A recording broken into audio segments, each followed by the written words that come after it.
صديقاتي أصدقائي، أتمنى لكم الصحة والسلامة. اليوم راح ناخذ أحد أهم 100 رواية سياسية بالعالم. رواية معروفة احنا بالنسبة لعالمنا معروفة، اللي هي رواية رجال في الشمس لكاتبنا العربي غسان كنفاني من فلسطين. رجال في الشمس كتبها سنة 1963. طبعا غسان كنفاني من مواليد 1936 وتوفى أو اغتيل في 1972. اغتالته المخابرات الإسرائيلية. كتبها في بيروت هاي الرواية. طبعا يوصف تأثيرات النكبة اللي صارت بالفلسطينيين في عام 1948. أخذ تناول هو 4 أشخاص يمثلها أجيال، يعني هو أعمار مختلفة. وعلى المناسبة هاي الرواية ترجمت إلى عدة لغات بالعالم، قدمت كفيلم سينمائي أيضا راح أخلي لكم إياه في التعليق الأول. اسمه المخدوعون، موجود على اليوتيوب. المخرج توفيق صالح. طبعا حصل على جوائز عدة، وأيضا الرواية حصلت على عدة جوائز. راح نشوف احنا مكان الرواية مخيمات الفلسطينية بعد أن هاجروا الفلسطينيين، مخيمات أحدهم في الأردن. وراح نشوف الأبطال، ناخذ الأبطال واحد واحد. وأولا بطلنا اللي هو الرجل الكبير ختيار على قولتهم، أبو قيس. هذا أبو قيس رجال كبير، أب عيشته حياة بائسة بواحد من المخيمات. دائما يلوم نفسه، واصل إلى مراحل من اليأس. يلوم نفسه، راحت من عنده مزارع القديمة في فلسطين، أشجار الزيتون، وليحلم شلون يرجعها، شلون يعود يعيش حياته القديمة. دائما يلوم نفسه، يقول ايش منتظر؟ يعني صار لي 10 سنين هنا في هذا المخيم، قاعد مثل الكلب، يعني بيت حقير تعبان، مخيمات تعبانة، يعني بؤس بيها. قال أنا شو انتظر؟ شنو انتظر؟ يعني الثروة تجيني تنزل لي من السماء؟ يعني لازم أسوي فد شيء، لازم أسوي فد شيء. غرفة طبعا هو منطي أحد الأشخاص، منطي غرفة بائسة جدا. وبعدين لحقه قال له تعال اعطيني نصل، خلت ياس وما ادري شنو قدامها، واخذ نصل طال غير واحد. هذا أبو قيس يحلم شلون يخلص من هذا بؤسه. في يوم من الأيام جاء أحد أصدقاء القدماء، باوع شافه لبسه حلو هذه، فاجى سلم عليه، قال له أني كنت بالكويت، صديقه كان بالكويت. قال له الحمد لله جبت فلوس كوما، انت شنو هنا باقي جاي عيشت ايش هاي، وانت عندك ابن قيس وعندك ابن ثاني صغير، لمتى توديه المدارس، لمتى شي، حاول تتحرك، روح اطلع مثل ما طلعوا الباقيين للكويت. قال انت هناك تذكر كان عندنا استاذ اللي بالقرية، استاذ سليمي، قال تتذكر كان يحكي لنا قبل على شط العرب، يحكي وشط العرب من التقاء دجلة والفرات. ابو قيس قال له اي ادري اتذكر هيجي. قال له كان ولدنا يجون يحكون عن ابو استاذ سليم. فتذكره، قال له اي تذكرته. قال له تتذكر مره المختار من اجى قال له تعال صلي بينا، قال له ما اعرف اصلي. قال له اي تذكرته هذا استاذ سليم. قال له ما اعرف اصلي بس اعرف اقاتل. اي فكان المختار بيها مستغرب هو والباقين انه شخص مدرس مالتهم كانوا يعتبرون المعلم هو نفس الشيء يكون امام همين، مو لازم يصلي بيهم، هيك شيعتهم معلم هذا. قال له تذكرته. قال له هو هذا شط العرب هناك، من توصل للبصرة معناها دخلت الكويت، هناك مهربين هواي تاخذ راحتك. فقال له شلون أنا رجال كبير وصحراء وتهريب. قال له صدق كذب، هواي مثلك صار، هي عيشتي شتيت، لو تعيش لو تموت، يرضيك هذا لو يعيش تعيشه. فيقتنع. قال له صحيح يعني فعلا يعني مو عيشة هاي العايشة. بقى يحلم. ودائما صديقه هم قال له انت على الاقل ترجع تجيب لك فلس، رجع اشجار الزيتون راحن منك وتقدر تبني لك في بيت بيحار. فقال له فكر وشوف، انت ما تبقى هيك ترى ماكو شيء، ماكو السماء صامتة، ايس ما يفيدك اي شيء، حرك، لازم تتحرك. فابو قيس قرر فعلا، قال هي فعلا هيك، قام اتفق وقدر. راح نشوفه احنا بالرواية، راح نشوفه انه وصل البصرة. هناك من وصل البصرة راح دلوه بواحد مهرب، قالوا له هذا مهرب واحد طبينه. فمن اجا الطمينة قال له شوف تريد توصل الكويت هسه تخلي يمي 15 دينار. 15 دينار ذاك الوقت كلش هواية. قال له يابا منا انا بلكي يعني سوي لي اياها 10.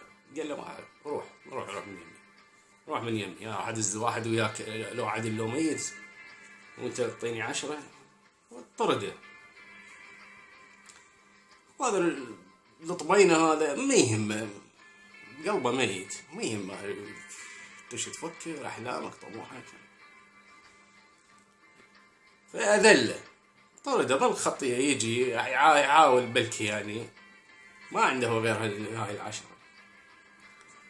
فاحنا الرواية تتركنا عند هذا الشخص هنا بالبصرة وصل ابو قيس. نرجي للشخص الثاني اللي هو اسعد، شخص ولد شاب سياسي، كان يحب السياسة ويحب هذه، ودائما مطارد من الحكومة. شخص أيضا فلسطيني من أهل الرملة، فأيضا يحلم إنه يوصل للكويت، وأكثر من مرة انخذل بطريقة. خدعوه حتى أصدقاء والده، واحد من المهربين أبو العبد صديق والده أخذه وقال له من أنا أعبر لي وراح أجيك عشان المهربين، وخذله وعافه بالصحراء فاضطر يرجع يعني. فثقته فقدها بالناس يعني. فأيضا راح نشوف احنا هذا أسعد يرجع العمة، هم عايش بالمخيمات أسعد. يجي العمة فيطلب من عمه 50 دينار حتى يوصل للكويت. فعمه يظل ما طلب بالبداية، وبعدين قام يذكره، قال له انت لين راح تصير زوج بنتي. هو ما يريد يتزوج بنت عمه، بس عمه قال له انت مدام راح تصير زوج بنتي راح اضطر اعطيك 50 وانت ترجع لي. قال له ما يخالف. طبعا باقي عنده هي التجربة القاسية عند هذا الشاب أسعد، لأن هو لولا أجنبي كان تاه بالصحراء، أجنبي اللي قدر يخلصه من هاي الورطة.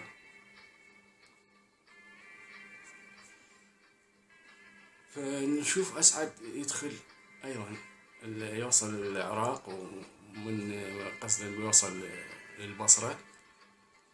هناك أيضا نشوف هذا المهرب الطبيني، وأيضا نفس الشيء يعيدها عليه، تعال تدفع 15 ولا لا. فيحاول ياخذ من عنده يعني، يقول له من اوصل اعطيك، ما يخالف اقبل، بس من اوصل اللي صارت عندي. قال له ماكو تدفع لي هسه. فبدا هو ثقته مفقوده يعني، والفلوس مو جابها هيك، جابها بذله يعني من عمه.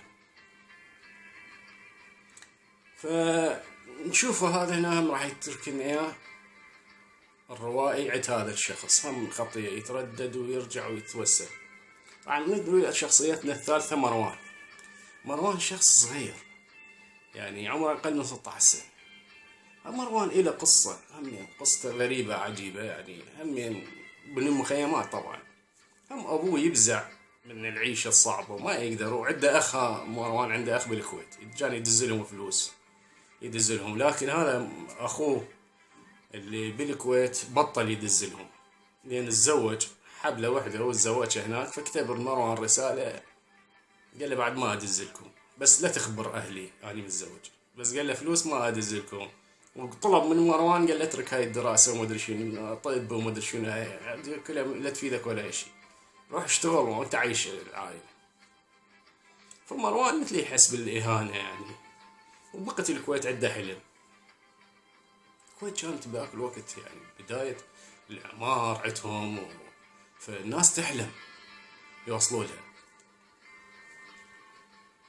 فهذا خطية أبوه تركهم. آخر شيء اللي دفع مروان إنه أبوه تركهم وراح عاش ويا وحدة عرجاء، امرأة عرجاء، لكن عندها فلوس، عندها بيت أو على الأقل بيت مسقف وهذه وبيت جديد حديث. فاضطر يقبل يتزوجها، انهزم منهم، طلع منهم. فبدأ بقى بس مروان وأمه وأخوته الصغار. فاضطر يسافر، ما بجيبه يعني باقي كم فلس، بحيث وصل هو يم هذا المهرب مالنا، يم راح نشوفه يم مهربنا اللي طبينا بالبصرة، وما بجيبه غير 5 دنانير. قام يتوسل المهرب طرده. فخطية من هذا يعني. راد عود على أساس يلعب فد لعبة، طفل يعني صغير. قال له ترى اشتكى عليك. قال لي المهرب سمع يشتكى عليك، ضرب راشدي. مهرب متفق شرطة طبعا، ضرب راشدي. فهذا يرجع صاحبنا مروان مذلول، قاعدة بمراهقته ومذل وخيبة أمل. فيلزمه واحد اسمه أبو الخيزران، أيضا فلسطيني، يشتغل ويا واحد كويتي اسمه حج رضا. هذا عنده صهريج مال مي، يطب من الكويت على البصرة ويا قافلة ويرجعون. ففي يوم من الأيام الصهريج عطل، فبقى حج رضا بالبصرة، قال له صالحه وتعال وراي. فهذا أبو الخيزران علاقته قوية بأهل الحدود، من قد ما يروح ويجي ويا الحجي، معروف حج رضا، ويدفع الرجال. فظلوا يحترمون أي واحد يشتغل ويا حج رضا، هذول أهل المنافذ الحدودية. طبعا هنا راح نشوف احنا هذا ابو الخيزران يجي يشوف مروان كان امامه انضرب، فيجي يطبق يمه على صفحه. قال له تحب تروح الكويت؟ مروان قال له شلون عرفت؟ قال له سمعت انا كل شيء، ترى كنت واقف قريب. قال له ايه اريد اروح الكويت. قال له تعطيني 10 دنانير واخذك. قال له والله بس 5 ما باقي عندي يعني. قال له زين تعطيني 5 بس بشرط انه اذا يجون جماعة اتفق وياهم على 10، لا تقولهم اخذني ب5. قال له ما يخالف. فقال له هسه انا وياك تسته واحد، واني عندي واحد، اريد من عندك بعد واحد. فبالصدفة مروان قاعد ويا من؟ ويا اسعد بنفس الفندق، فندق بشط العرب، اسمه فندق شط العرب، فندق تعبان رخيص. فقال له عندي واحد. قال له يلا لحد روح اتصل بي. فيجون يتصلون بي، يتفقون، تصير اخذ. وهذا اسعد شويه ثقته ضعيفه بالمهربين. قال لهم مو مشكله، انتم الفلوس ما اريد منكم. هذا ابو الخيزران قال ما عندي بالصهريج مال المي، تصعدون وياي اوصلكم الى الكويت وتعطوني اياها، شنو رايكم؟ قالوا زين خوش فكره.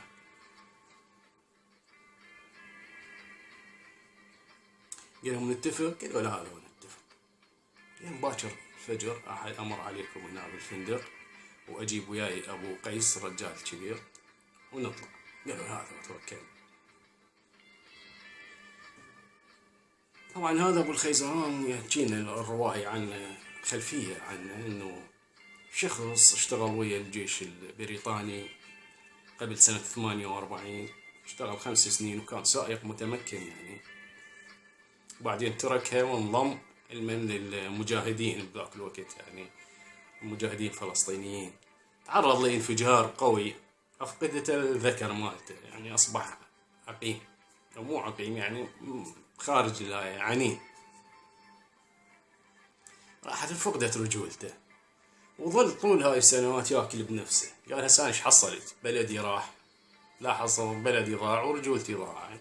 فظل يدوم بنفسه، وقال اني لازم اوصل الى مراحل انه اجمع كفلس، اريد استقر، اريد اتمدد براحتي، اريد اتحرك، لان تعبت من هاي الحياة، دمرتني هاي الحياة يعني، قلت وش ما اشوف منها. فبقى الانسان يحب يفكر بس بمصالحه. فبدوا الرحلة القائد مالها هو أبو الخيزران، قائد الصهريج بالمي. تجمعوا مثل ما متفقين، اتفقوا هذا خلى الخطة مالتهم، قال لهم انتوا اثنين على الخزان يصعدون فوق، وواحد يمي بالسدر، وهكذا تتناوبون، كل مرة واحد يجي يمي وهكذا. بس من وصلوا للحدود قالوا الحدود اذبكم مسافة قريبة اتوقف، كلكم تنزلون للخزان 5 دقائق الى 7 دقائق مو اكثر، اكمل اوراقي هذه ونطلع.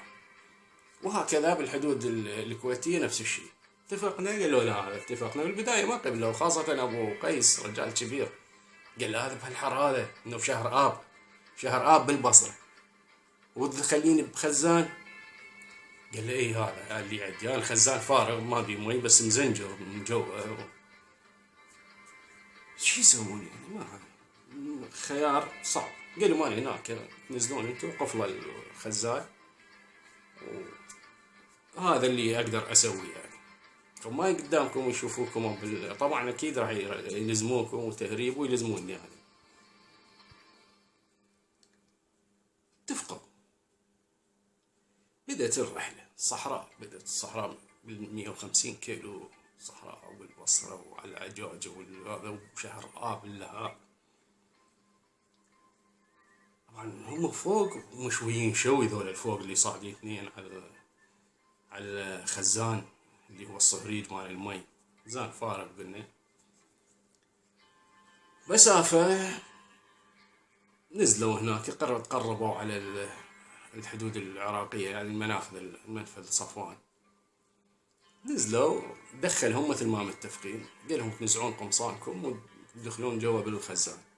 كمل بالخزان 5 دقائق، أقل من 5 دقائق اجى كمل أوراقه من الحدود العراقية وطلع على الكويت. من حدود الكويت هم وقف مسافة قريبة عليها، فأيضا نفس الشيء قال لهم تنزلون هي 5 دقائق أكثر شيء 7 دقائق. قدم أوراقه للي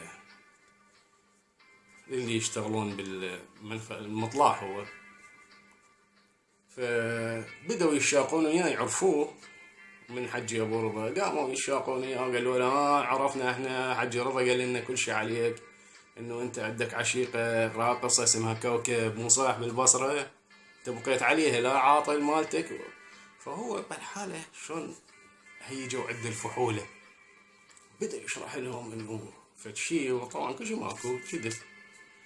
بدأ فنسي ربعه، بعدين اتذكر ايش على السريع قال لهم اوراق كملوها الاوراق وما ادري، اخذ الاوراق طلعوا. يجي يركض صعد بسيارته وانطلق. مسافة هناك شمس قوية وطبق على صفحة، راد يدقدق يريد ماكو لا صوت ولا حس.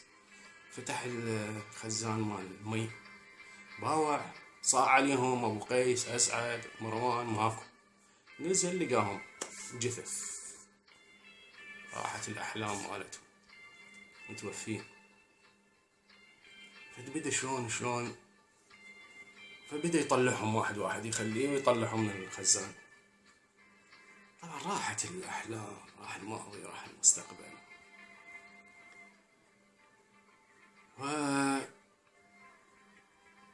طلعهم فوق، أخذهم صار شوية الليل، راح على طبق على صفحة يعني مكانات، قال هسه شلون هذول أدفنهم ما بي أحد، ما أحفر وما أدري شنو ما بي أحد، إيش راح أسوي؟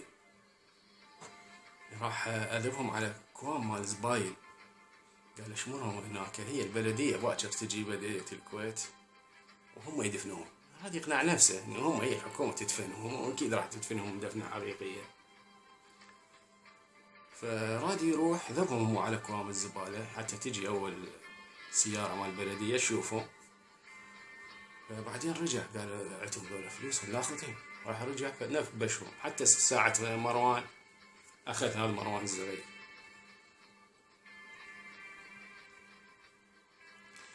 هنا بدأ وهو يمشي بالسيارة، انطلق بدا قال هذول ليش ما دقوا على الخزان؟ على الاقل يسمعون صوت الناس، يعني واحد هو وحياته، يعني انت حياتك بين قريبة عن الموت، ايش منتظر؟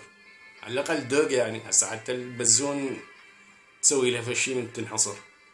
ليش ذولا ما دقوا على الخزان ولا سمعوا واحد ماتوا هيج؟ فظل يسأل وبدأ الصوت يتردد وياه بالصحراء، ليش ما دقوا على الخزان؟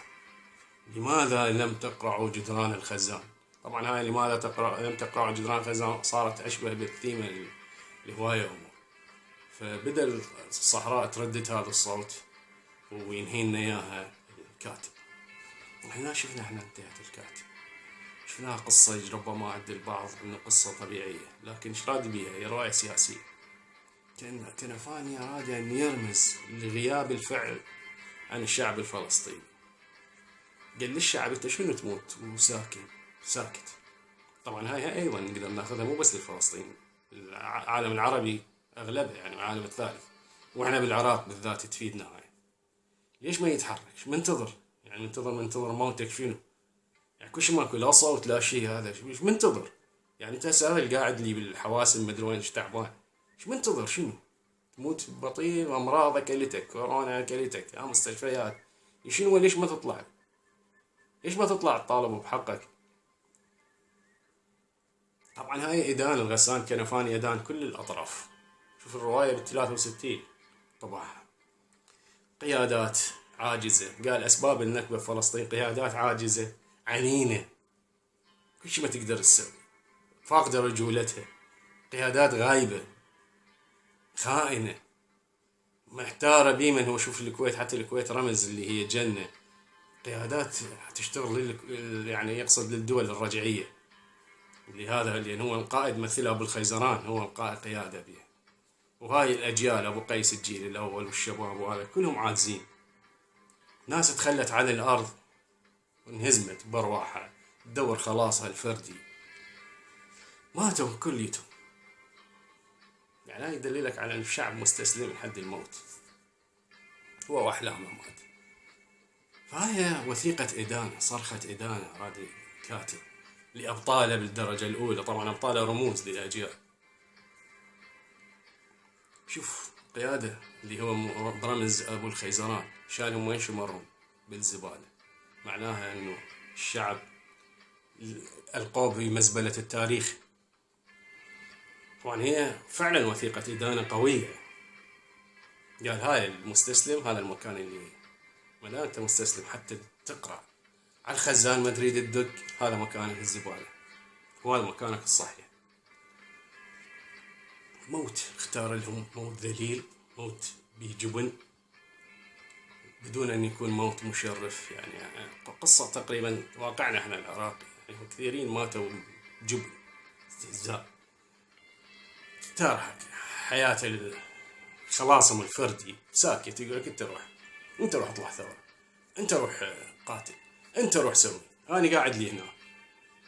واحنا طبعا علينا تنطوق، يعني ساي مثلا مجاهدين رفعه، هاي مفروض إدانة إلهم. شنو دوروا خلاصهم الفردي، انهزموا من أوروبا وأمريكا قعدوا وجايين ياخذون مال المجاهدين، بدل ما ندينهم احنا. يعني تركوا البلد نهب للكلاب وأبشت بيه، راحوا قعدوا لي هناك وجوا هنا يكرموهم، بدل من يدينوهم انه انت تركت البلد باصعب ظروفه، لا اجوا كرموهم. فهاي الرواية رد عليهم انه انت خلصت خلاصك الفردي وتركت الاخرين تستحق ان تموت بالزبال، مو مال واحد يكرمك. طبعا الاغلبيه، يعني ما احكي عن الكل، احكي عن الاغلب. اكو ناس ضحت فعلا، ذولا قليلين لان احنا شهود على العصر، احنا مو غريبين، ما جينا يعني قبل 100 سنه صارت الاحداث، لا احنا موجودين، وقسم اصدقاء عندنا، قسم اقارب عندنا، شفناهم ما مجاهدوا ولا شيء، كل شيء مجاهدوا. مجرد راح لقى خلاصه برفع، انهزم من البصره ومن بغداد وراح من الناصريه ومن هناك اخذته قوات التحالف، وصلته واصبح مجاهد، خلص بخلاصه الفردي، عاش احلى عيشه، احلى عيشه. هاي موجودين باوروبا وامريكا، ومع هذا من تحكي يزعلون، شلون مجاهدين؟ ايش جاهدت انت ما تعرف؟ المهم احنا هذا مو وضعنا، لكن نقدر نربطها بيه. طبعا صار فيلم سينمائي سنة 1973، تحول إلى فيلم سينمائي إنتاج المؤسسة العامة للسينما بدمشق، بطولة عبد الرحمن الهرشي وبسام لطفي وصالح خلقي وغيرهم من الأشخاص. حصل على الفيلم على الجائزة الذهبية مهرجان قرطاج سنة 73، واختير كواحد من أهم 100 فيلم سياسي في تاريخ السينما العالمية، وهذا الأهم شيء. وأني أشكركم واستي هوم واعذرونا.